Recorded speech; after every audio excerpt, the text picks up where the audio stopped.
자, 태풍과 우리나라의 주요 악기상 봅시다. 태풍은 중심 풍속이 17m/s 이상이 되는 열대 저기압이에요. 즉 어디서 발생합니까? 열대 해상. 그러니까 위도 보통 20도, 0도에서는 발생을 안 해요. 보통 여기서 위도 5도에서 25도 사이에 열대 해상에서 발생을 하고요. 적도에서는 태풍이 발생을 하지 않습니다. 왜 그러냐면 얘가 용오름 현상이 일어나고 전향력이 발생을 해야 되기 때문에 적도 부근에서는 소용돌이를 만드는 데 필요한 전향력이 거의 없어요. 적도는 전향력이 0이라서 이 용오름 현상 자체가 일어나지 않기 때문에 적도에서는 충분히 수온이 높음에도 불구하고 발생을 하지 않고요. 태풍의 에너지원은요, 증발한 수증기가 응결하면서 방출하는 수문열, 잠열이 바로 에너지원에 해당이 돼서 계속해서 내부 온도가 올라가고 다시 끊임없이 어떻게 돼요? 증발을 유도를 해주게 돼요. 자, 그래서 태풍의 발생 과정을 보면은 열대 해상에서 열과 수증기를 공급받은 공기가 상승을 하고 이 증발한 수증기가 응결을 하면서 공기 내부의 온도가 올라가요. 그래서 가열된 공기가 상승하고 여기서 전향력 때문에 주변 공기가 회전을 하면서 상승 기류가 강화가 되고 계속해서 이 빨아 올려드리는 힘에 의해서 더 많은 수증기가 또 뜨거워진 공기에 의해서 응결을 하면서 정란운이 발달하고 풍속이 강해지면 열대 저압부에서 태풍으로 진화를 하게 돼요. 자, 태풍은 전체적으로 보면 상승 기류가 아주 강하고요. 중심 부근으로 갈수록 아주 두꺼운 저구정 구름이 형성이 돼 있습니다. 그래서 여기서 이렇게 상승 기류가 강한데 중심부에는 강한 대류 활동에 있는 태풍의 눈벽이 있어요. 그러니까 여기서는 이렇게 소용돌이가 치고 있기 때문에 가운데서 이렇게 상승 기류가 강해서 올라가거든요. 여기가 태풍의 눈이 있는 곳이고 여기가 눈벽이에요. 이 부분이 가장 상승 기류가 강해서 구름이 두껍고 풍속과 강수가 가장 강해요. 그 다음 태풍의 눈은 이렇게 상승한 공기가 여기가 가장 기압이 낮기 때문에 여기서 빨려가지고 아래로 공기가 이렇게 내려옵니다. 그러니까 태풍의 눈 지역에서는요, 하강 기류가 발생을 해요.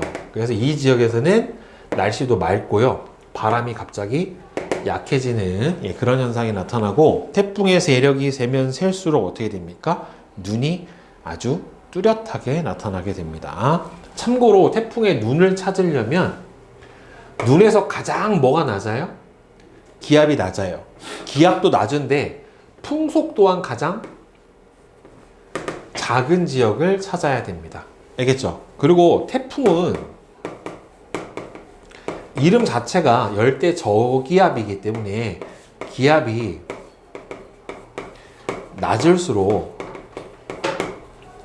세력이 강합니다.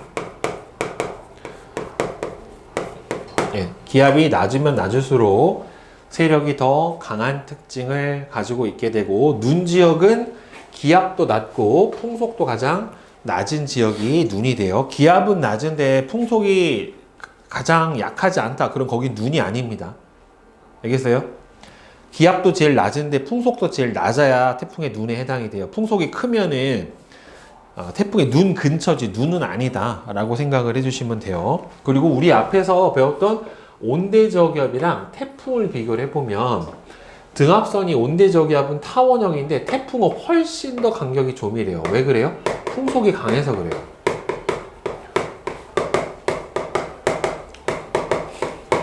풍속이 강하기 때문에 그렇고요. 전선을 온대저기압은 온난전선, 한랭전선 동반을 하지만 태풍은 전선 동반하지 않아요. 에너지원은 기층의 위치 에너지고 태풍은 수증기의 응결열, 잠열에 해당이 됩니다.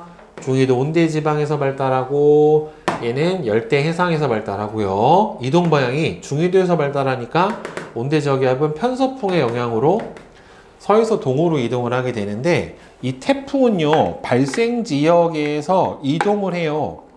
저위도에서 고위도로 이동을 한다는 말이에요. 그러니까 북반구를 기준으로 했었을 때 위도 30도를 기준으로 해서 저위도에서 고위도로 이동을 하게 되는데 30도 아래에서는 뭐가 봅니까? 북동 무역풍이 불고 30도 60도 사이에서는 편서풍이 이렇게 분단 말이에요.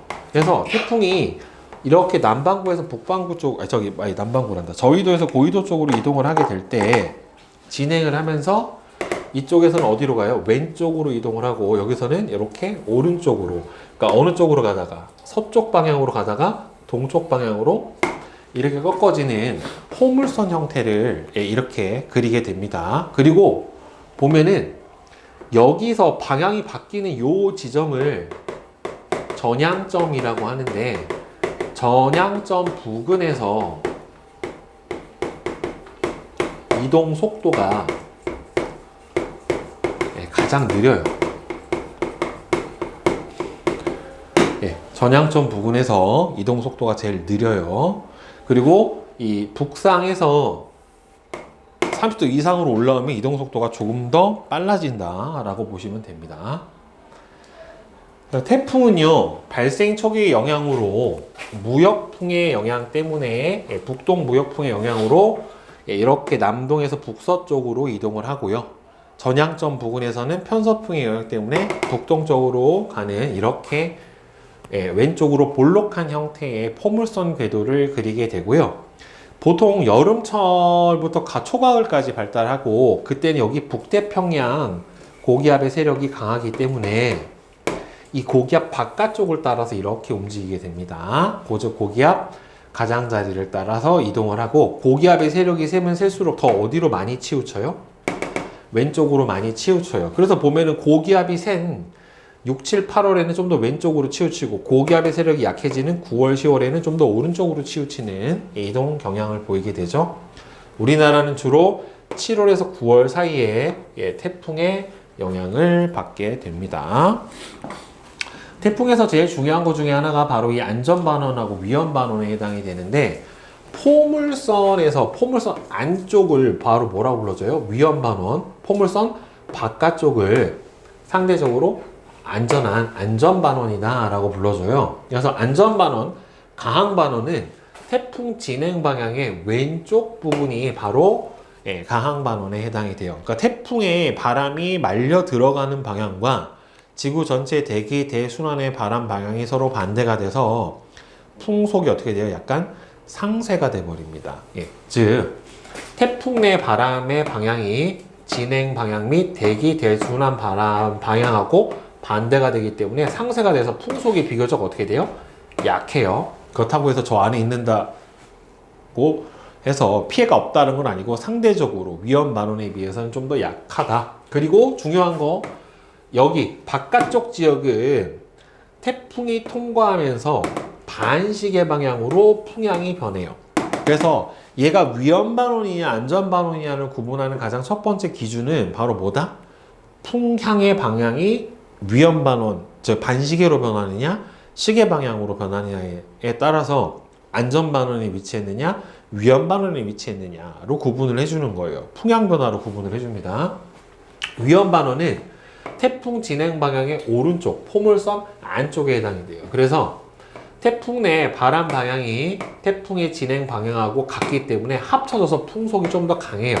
그래서 태풍이 통과하면 시계 방향으로 풍향이 변해요. 그러니까 예를 들어서 이렇게 태풍이 진행을 했는데 관측소가 하나는 여기 있었고 하나는 여기 있었다라고 치면 이 왼쪽 관측소, 즉 안전반원에 있는 이쪽에서 측정한 풍향은 무슨 방향으로 변해요?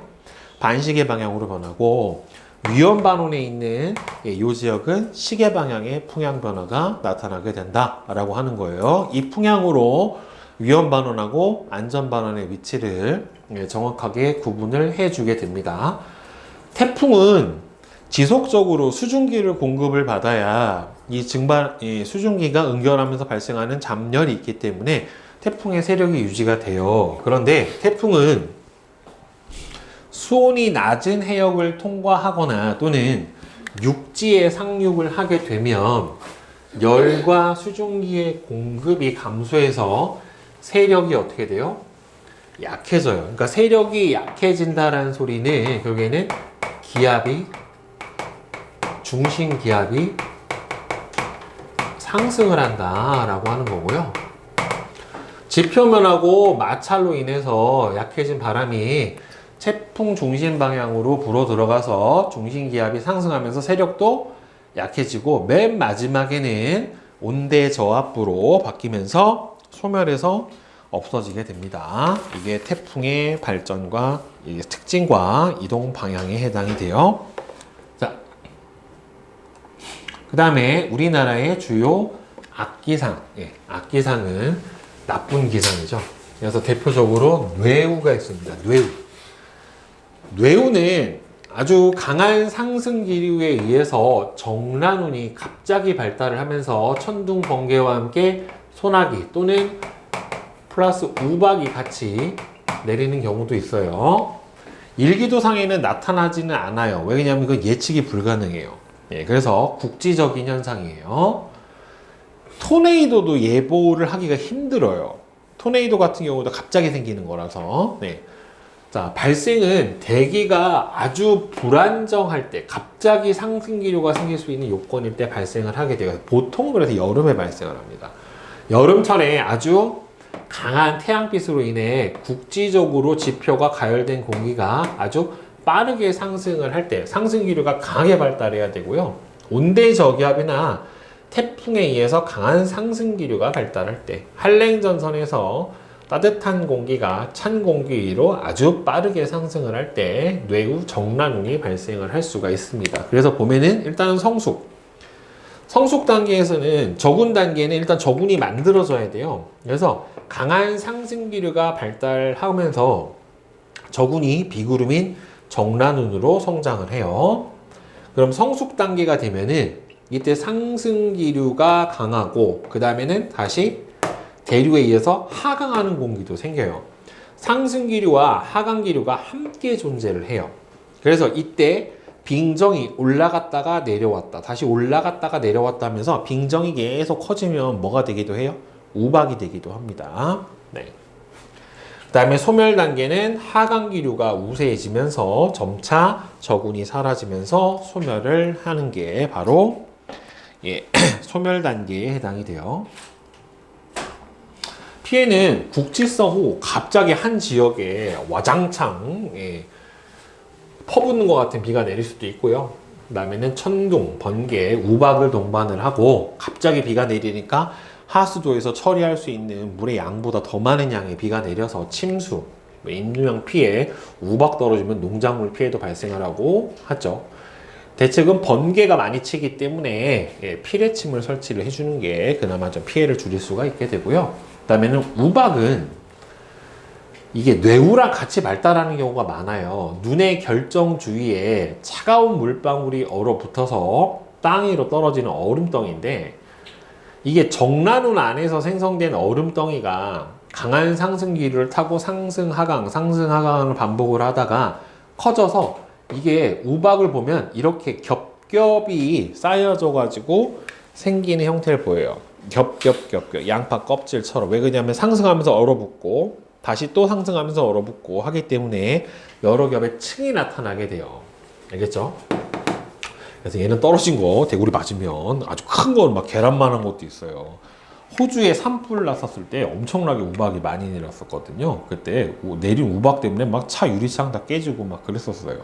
그때 큰 건 뭐 탁구공만한 우박이 내려서 그 정도면 거의 살상무기죠. 살상무기. 자, 그 다음에는 국지성 호우, 집중호우는 짧은 기간 동안에 좁은 지역에 아주 많은 양의 비가 한꺼번에 내려버리는 현상이에요. 일반적으로 1시간에 30mm 또는 하루에 80mm 이상이면은 또는 연간 수량 10% 이상이 한꺼번에 쏟아진다. 이러면은 국지성 호우라고 합니다. 보통 장마 때 또는 태풍 때 많이 이런 현상이 벌어지죠. 주로 강한 상승 기류에 의한 정란운이 발달할 때 이게 문제죠. 장마 전선이나 태풍의 영향을 받아서 일어나기도 하고요. 수십에서 수시간 정도 좁은 지역에 어마어마하게 많은 비가 내리게 되고요. 얼마 전에 우리나라도 이 대규모 그렇죠? 호우 피해를 많이 봤죠. 2년 전쯤에. 그래서 막 지하차도 잠기고 막 인명 피해도 발생을 하고 했다란 말이에요. 그래서 저지대 상습 침수 지역이나 강남역 막 난리 났었죠. 다 차 잠기고. 그죠? 그래서 대피 사전에 배수로나 하수구도 정비를 해줘야 되고요. 그 다음에 강풍은 10분 동안의 평균 풍속이 14m/s 이상인 바람이 지속적으로 부는 게 강풍이에요. 보통 바람이 이렇게 세게 부는 거는 태풍이 불 때나 아니면 겨울철에도 가끔 미친 듯이 부는 경우가 있기는 해요. 겨울철 시베리아 고기압의 영향을 받을 때, 여름철 태풍의 영향을 받을 때 이런 현상이 일어나게 되고요. 특히나 이게 태풍이 오면 제일 힘든 것 중에 하나가 이제 과수 농가에서 낙과가 일어나요. 바람이 너무 세게 불면 다 익어놨던 과실들이 어떻게 돼요? 바람 때문에 다 떨어져 버린단 말이에요. 그럼 뭐 쓸 수가 없죠. 농작물 낙과, 시설물 파괴, 그다음에는 해일 같은 걸로 선박 파괴, 양식장 피해 등 있죠. 여러분들 태풍 때 막 부산에 보면은 막 바다 파도 넘어오는 거 방파제로 보이죠? 그래서 가급적 외출을 자제하고, 보면 저 때 또 유튜브 찍는다고 나가서 껍적거리다가 파도 쓰려고 하신 분이 있어요. 네. 건물이 유리창이 파손되지 않도록 X자로 이렇게 붙여 놓으라는데 뭐 크게 효과가 있는지 모르겠습니다. 해안가에서는 파도에 휩쓸릴 위험이 있기 때문에 바닷가 근처는 얼씬도 안 하시는 게 좋아요. 네. 그 다음에 폭설. 올 겨울은 눈이 많이 오죠. 그죠? 그래서 짧은 시간 안에 많은 양의 눈이 내리는 이거는 집중호우랑 비슷해요.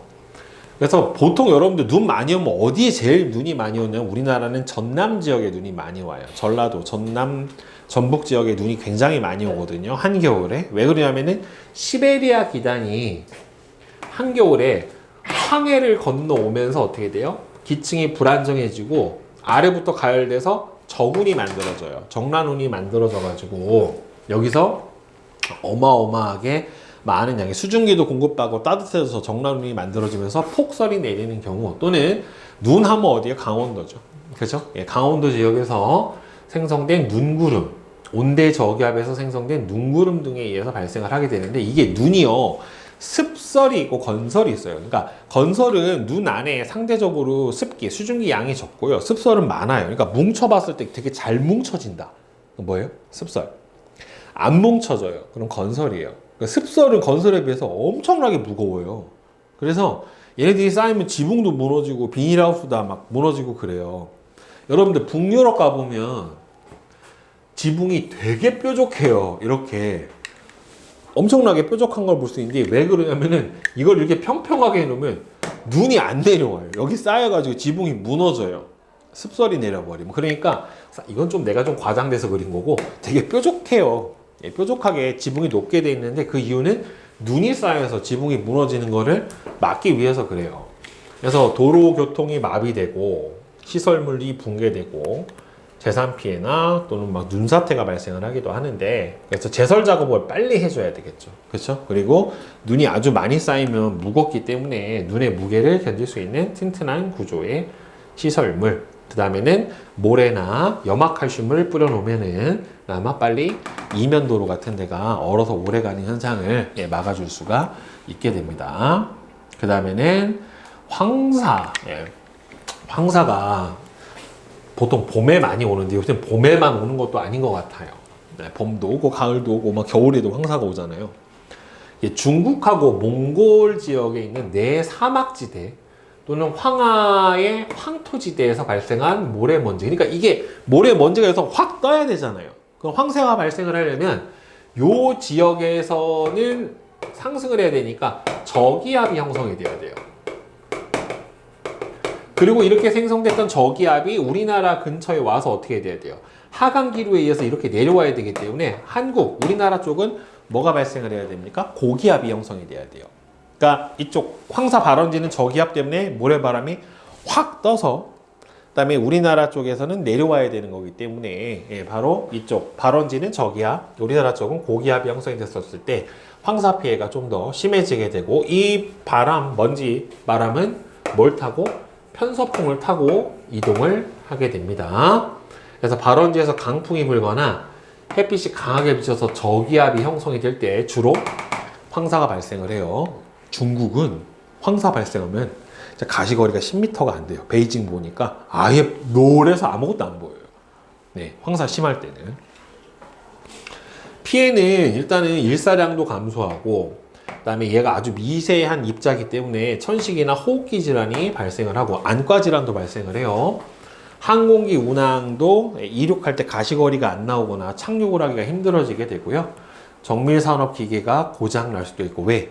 안에 미세먼지가 들어가면은. 그 다음에는 제품 품질 저하, 농작물의 생장 장애 등이 일어날 수가 있고, 특히나 이제 황사 마스크 같은 걸 쓰면서 호흡기 질환을 예방을 해주시는 게 가장 최선책이다 라고 보시면 될 것 같아요.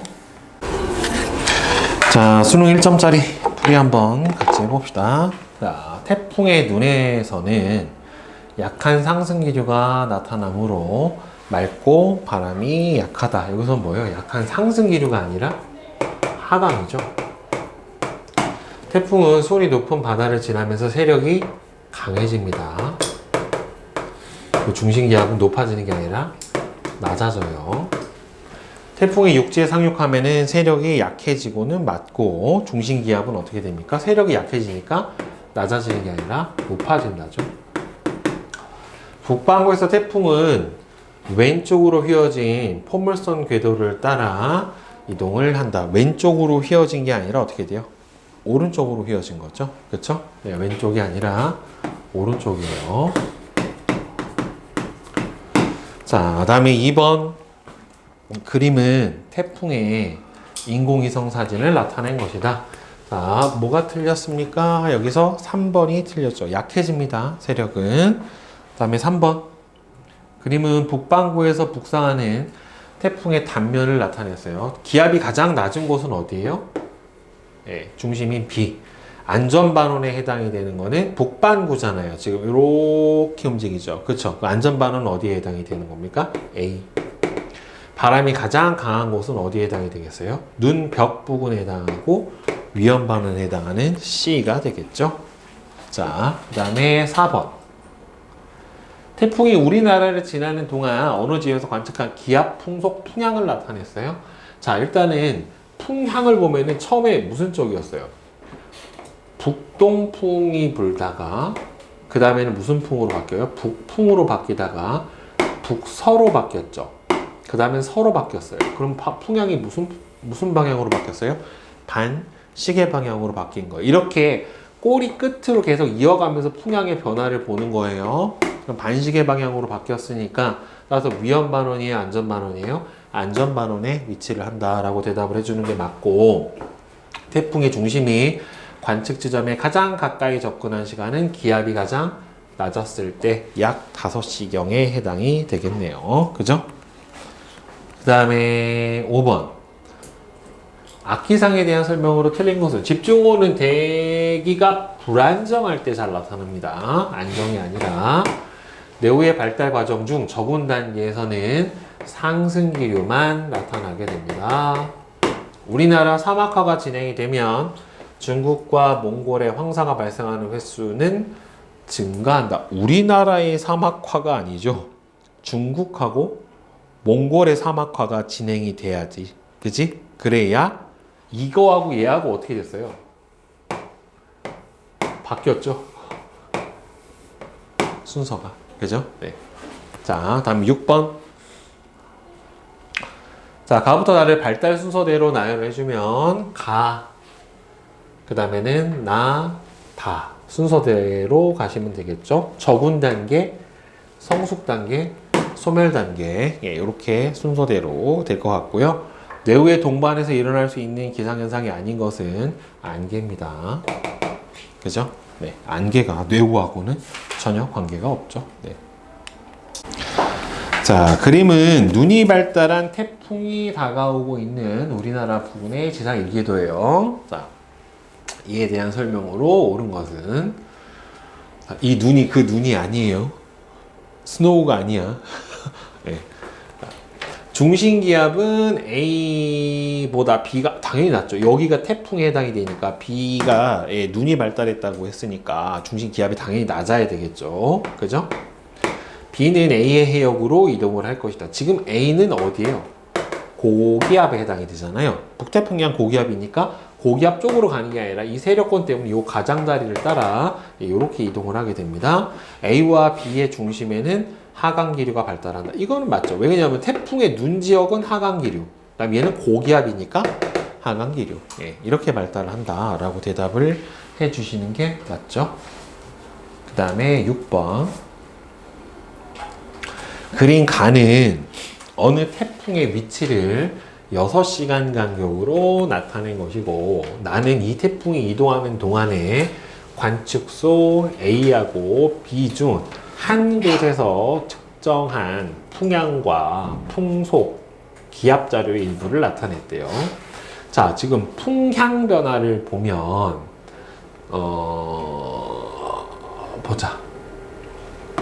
여기에서 풍향이 이렇게 바뀌어가고 있어요. 이게 처음에 무슨 풍이에요? 그러면은 북동풍에서 북동, 동, 북동, 동, 남, 남서 이렇게 바뀌었죠. 그렇죠? 그러면은 북동, 동, 남, 남서 이렇게 바뀌었으니까 무슨 방향으로 바뀌었어요? 시계 방향으로 풍향이 변했단 말이에요. 그렇죠? 그럼 시계 방향으로 변했으니까 위험 방면에 해당이 되니까 어디에 해당이 됩니까? B에 해당이 될 거란 말이에요. 그렇죠? 네. 자, 그 다음에 보면은 지금 올라가는 게 있고 내려가는 게 있죠. 그럼 내려가는 거는 뭐라고 봐야 되겠어요? 내려갔다 올라가는 기억이 뭐에 해당이 돼요? 기압. 그 다음에 가장 기압이 낮은 부분이 다가왔었을 때 가장 셌던 게 니은이 풍속. 이렇게 보는 게 합리적일 것 같아요. 자, 9시에서 21시. 9시에서 21시 동안의 태풍의 이동 속도는 12일이 11일보다 더 빠르다. 자, 여기서 보시면 11일이 이렇게 갔어요. 12일은 이렇게 갔어요. 누가 더 이동 거리가 더 길어요? 12일이 더 이동 거리가 어떻게 나타납니까? 길게 나타나게 되겠죠. 그죠? 네, 맞아요. 나는 A가 아니라 누굽니까? B예요. 그러니까 이게 관측 지점은 무조건 뭐로 찾는 거다? 풍향 변화로 찾아내는 겁니다. 나에서 12시에 12일에 측정한 기압은 9시가 21시보다 더 높아야죠. 왜 그러냐면은 점점 어떻게 돼요? 태풍의 세력이 약해지기 때문에 기압이 일단은 상륙하면 높아질 수가 없어요. 점점 낮아지게 됩니다. 자, 그 다음에 7번. 그린 가와 나는 태풍의 영향을 받은 우리나라 관측소 A하고 B에서 T1부터 T5 동안에 측정한 기온, 기압, 풍향을 순서 없이 나타냈대요. 자, 그러면 관측소 A부터 봅시다. 자, 관측소 A는 어떻게 됐어요? 일단은 기압이 한번 낮아졌다가 올라갔죠. 그렇죠? 기압이 한번 낮아졌다 올라갔고, 그 다음에는 기온, 기압, 풍향이잖아요. 그러면은 기온 내려갔다가 올라갔고, 그 다음에 기온은 올라갔다가 내려갔고, 그 다음에 풍향을 봅시다. 북동, 뭐예요? 동이죠. 그렇죠? 그러면 북동, 동. 그럼 무슨 방향이에요? 반시계죠. 그 다음에 나 관측소는 지금은 어떻게 돼요? 남동, 남동, 남. 무슨 방향? 시계 방향이죠. 그쵸? 동남동 남이잖아요. 얘는. 이렇게 돌아가잖아. 그치? 그러면은 시계 방향이고 얘는 가만있어 봐. 얘 북동,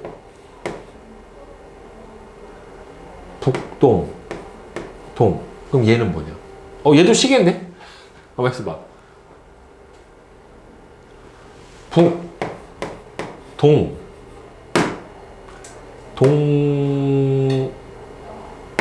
남동. 시계잖아요. 그죠? 얘는 남동, 동, 남동, 남. 둘 다 시계인데? 그러면은 이거는 둘 다 어디예요? 위험반원이네요. 결국에는. 그죠? 위험반원, 안전반원이 있는 게 아니라 둘 다 시계 방향의 풍향, 낚시인데? 하나는 시계고 하나는 반시계인 줄 알았더니만 둘 다 시계 방향 풍향 변화가 일어나는 걸 봐서는 둘 다 위험반원이네요. 태풍의 중심이 가장 가까이 통과한 시각은, 자, 그럼 기압이 가장 낮아지는 지점을 봐야 될 거 아니에요. 그쵸? 얘는 언제예요? A는 T4일 때. 그 다음에는, 얘는 T2일 때에 해당이 되니까 A가 B보다 더 늦다. 이거는 맞죠? 그죠? 자, T4부터 T5 동안에 A와 B의 기온.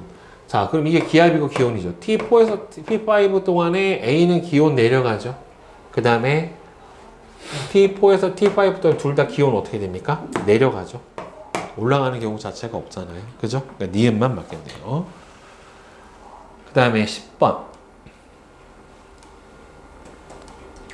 그림은 뇌우의 발달 과정을 나타낸 거래요. 가가 적은 단계, 나가 성숙 단계, 그 다음에 다가 소멸 단계에 해당이 되는데, 보면은 가 단계에서 나왔던 수일이 아니라 수시간이에요. 갑자기 나타났다 사라져. 약간 팝업 스토어 마냥. 예, 그래서 틀렸고, 뇌우는 그쵸. 이거는 대기가 불안정해야 되기 때문에 지표면이 겨울철은요. 지표 냉각 때문에 지표면이 저온이고 상층부가 오히려 고온이에요. 그러니까 겨울철은 오히려 안정해요. 그래서 겨울철에는 뇌우가 발달할 수가 없어요. 다단계에서는 강수현상이 나타나지 않는다. 다단계에서 강수현상 나타나지 않는 게 아니라 강수현상만 거의 나타나요. 네, 비가 나머지 구름에서 비가 내리기 때문에. 자, 그 다음에 11번 보자. 어느 지역의 뇌우에 동반된 우박에 의한 피해를 나타낸 모습이다. 뭐 작살났네요. 이거 뭐냐? 사과냐? 사과? 사과야? 감이야? 뭐 하여튼 과일이 엄청 떨어졌네요. 뇌우는 발달 단계 중에 성숙 단계였을 것이다. 그렇죠. 성숙 단계에서 우박이나 돌풍이 불게 되는 거니까. 그지?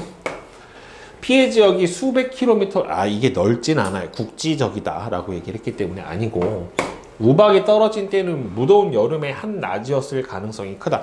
무더운 여름의 한낮이면 우박이 내려오다 어떻게 되겠어요? 녹죠. 그렇죠. 가을철일 가능성이 좀 더 높죠. 그죠? 네. 아니면은 여름에 새벽 시간대이거나 아니면은 저녁 시간대일 가능성이 좀 더 높겠죠. 자, 다음 13번. 가와 나는 악기상에 따른 기상재해를 나타낸 것이다. 하나는 국지성 호우고 하나는 폭설인데요. 가로 인해 산사태가 발생할 가능성. 그렇죠. 비가 너무 많이 오면은 토사가 쓸려 내려올 가능성이 높죠. 가는 반경 수백 킬로미터로 넘지 않아요. 국지성이니까. 나의 발생이 예상될 때 신속한 제설 작업이 필요하다. 그렇죠. 맞죠. 그 다음에 14번. 우리나라 서해안에 폭설이 내릴 때 인공위성에서 촬영한 가시광선 현상이에요. 가시광선은 구름에 뭘 나타냅니까? 두께를 나타냅니다. 하얗게 보일수록 구름의 두께가 두꺼운 거예요. 자, 그래서 시베리아 고기압이 남쪽으로 확장이 될 때 나타나는 게 맞습니다. 기단이 황해를 지나면서 밑에서 수증기를 공급받고 따뜻해지기 때문에 불안정해진 거 맞아요. 우리나라에는 남동풍이 아니라 겨울철이니까 북서풍이 우세하게 불었어야지 맞는 거죠. 그죠? 네. 됐습니까? 네. 자, 수능 3점짜리 질문 풀이 한번 해봅시다. 자, 1번부터 봅시다. 그 다음은 우리나라의 어느 관측소에서 태풍이 지나갈 때 풍속과 풍향의 변화를 측정을 한 거다 라고 했습니다. 자, 풍향이 일단 보면은 무슨 풍이었어요? 북서풍이었어요. 그죠? 북서풍에서 그 다음 무슨 풍으로 바뀌었어요? 북서풍에서 남동풍으로 바뀌었죠. 풍향이. 그죠? 네. 남동풍으로 북서에서 그 다음에는 남동이니까 어디로 가냐? 남동이면 네, 이렇게 된 거네요. 그렇죠? 그러면 무슨 방향이에요? 시계 방향의 풍향 변화가 일어나고 있게 되는 거니까 따라서 태풍의 어디예요? 시계 방향이니까 위험 반원에 해당이 되겠죠. 자, 그 다음에 풍속이 가다가 갑자기 어떻게 됐어요? 뚝 떨어졌죠. 네. 지금 풍속이 갑자기 뚝 떨어졌다는 말이에요. 그러면 풍속이 저렇게 뚝 떨어지는 경우는 눈이 지나가는 경우밖에 없습니다. 예, 그래서 태풍에 눈이 지나갔다 라고 보는 게 맞아요. 그 다음에 06시경에 강한 강수 현상이 눈이 지나갈 때잖아. 이때가 눈이 지나갈 때니까 눈이 지나갈 때는 날씨가 맑고 바람이 약하잖아요. 그렇죠? 그러니까 강수 현상이 있었다고 보기 힘들고요. 08시 이후로는 그러면 06시가 눈이 지나갔잖아요. 그럼 눈이 어떻게 돼요? 기압이 가장 낮죠? 네, 그러니까 이 이후로는 기압은 낮아진 게 아니라 눈이 지나갔으니까 어떻게 됐다라고 봐야 돼요? 높아졌다라고 봐야 되겠지, 결국에는요. 그죠? 네. 그 다음에 2번. 그림은 북반구 해상에서 관측한 태풍의 하층, 풍속 분포를 나타낸 것이다. 10, 50, 40, 30, 40, 뭐 이렇게 나와 있어요, 지금.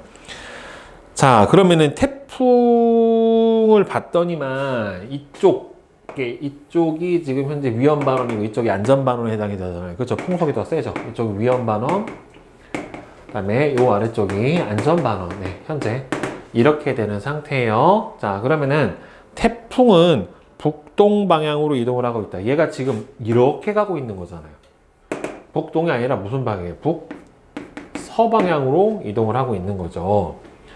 태풍의 중심 부근의 해역에서는 수온 약층에 차가운 물이 용승을 한다라고 되어 있는데, 자,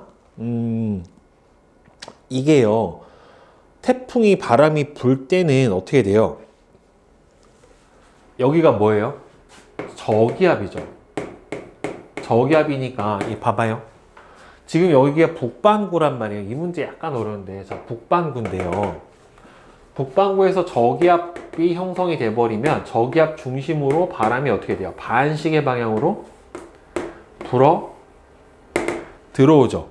그죠? 그런데 북반구에서 해수의 이동 방향은 에이크만 수송에 이어서 바람 방향에, 이게 나중에 용승에서 나오거든요. 오른쪽 직각 방향으로 해수의 이동이 일어나요. 자, 그럼 오른쪽 직각 어떻게 돼? 여기죠. 북반구니까 이거 북반구 기준이에요. 북반구. 자, 오른쪽 직각, 오른쪽 직각, 오른쪽 직각 방향으로 해수가 이동을 한다는 말이에요. 그러면은 여기 있는 해수가 어쨌든 이렇게 될 거 아니에요. 그러면 오른쪽 직각 방향으로 어떻게 돼요? 해수가 계속 어떻게 돼? 들어오냐 나가냐? 나가죠. 바람은 불어 들어오지만 해수는 어떻게 돼요? 여기서 밖으로 발산한단 말이에요. 그럼 이 부분이 해수가 어떻게 돼요? 가운데 있는 해수가 밖으로 나가버리니까 어떻게 돼요? 용승. 채워주기 위해서 용승이 올라오게 되는 거예요. 결국에는. 알겠죠? 그래서 태풍의 중심 부근 해역에서 수온 약층의 차가운 물이 용승한다. 그러니까 이거 뭐라고 봐야 돼? 해수면이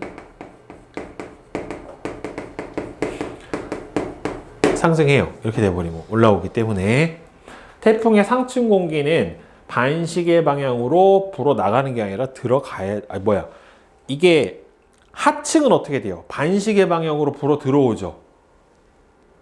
들어와서 나갈 때는 어떻게 돼요? 올라온 공기가 어떻게 돼요? 밖으로 뿜어도 나가야 될 거 아니야. 그렇죠?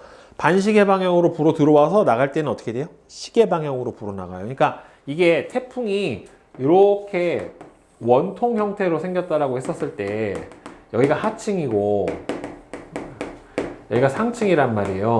그러면은 하층에서는 저기압이기 때문에 반시계 방향으로 불어 들어가야 되고요. 여기 나온 공기는 시계 방향으로 위에서는 이렇게 불어 나가요. 상층에서는. 알겠어요? 그래서 상층 공기는 시계 방향으로 불어 나가야 됩니다. 하층부는 반시계 방향으로 불어 들어오게 되는 거고요. 오케이? 자, 그 다음에 3번.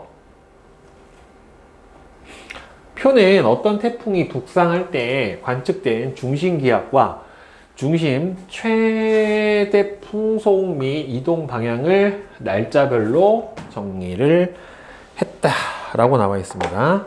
자, 그러면 일단은 중심 최대 풍속이 가장 클 때를 보면은 중심 기압이 어떻게 돼요? 통상적으로 낮은 걸 볼 수 있습니다. 왜? 태풍은 열대성 저기압이기 때문에 기압이 낮을수록 세력이 세요. 5일 이후로 지금 보면은 5일 이후로 중심 기압이 점점 어떻게 돼요? 점점 높아지죠. 그러면 태풍의 세력이 어떻게 됐다는 소리입니까?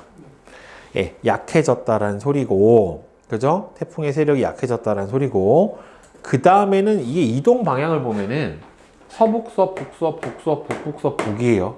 그러면은 이동 방향이 어떻게 돼요? 서북서면은 이동 방향이 북서쪽, 서북서, 북서, 북서, 북북서, 북으로 가다가 그 다음에 어떻게 됐어요? 아니다, 이렇게구나. 서북서, 북서, 북서, 북북서 가다가 그 다음에 어떻게 돼요? 북으로 가다가 북동, 북북동, 동북동 이렇게 꺾여서 들어가는 거잖아요. 결국에. 그러니까 여기서 뭘 지나갔다라고 보면 돼요. 여기서 한번 방향이 꺾였죠. 서쪽으로 가다 동쪽으로 꺾였잖아요. 거기가 어디예요? 5일 지점이죠. 그러니까 전향점 지나면 어떻게 돼요? 태풍 이동 속도가 빨라져요. 네. 그 다음에 6일에서 8일 동안에 태풍은 수온이 더 높은 바다를 지나갔었으면 어떻게 돼요? 세력이 강화되어야 되는데 지금 기압이 높아진 걸로 봐서는 세력이 어떻게 된 겁니까? 약화됐죠. 그렇죠? 그러니까 충분히 수증기를 공급을 받았다 못 받았다? 못 받았다 라고 보는 게 맞는 거예요. 결국에는. 오케이? 자, 그 다음 6번. 자, 그린 가는 우리나라의 어느 해양 관측소에서 관측된 풍속과 풍향의 변화를 나는 이 관측소의 표층 수온 변화를 나타낸 것이다. A하고 B는 서로 다른 두 태풍의 영향을 받았다라고 보시면 되겠는데 풍속이 요 지점이 제일 세요. 둘 다.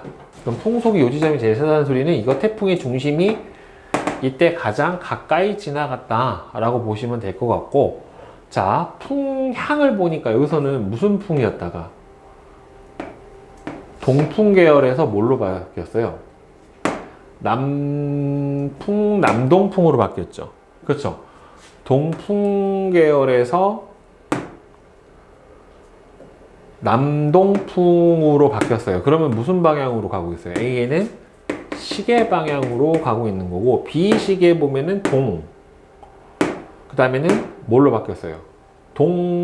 북동에서 북서로 바뀌었죠. 그렇죠? 북동에서 북서로 바뀌었으니까 처음에가 남동에서 그 다음에는 북동, 풍향이 남동, 북동, 그 다음에는 북서 이렇게 바뀌었으니까 무슨 방향이에요?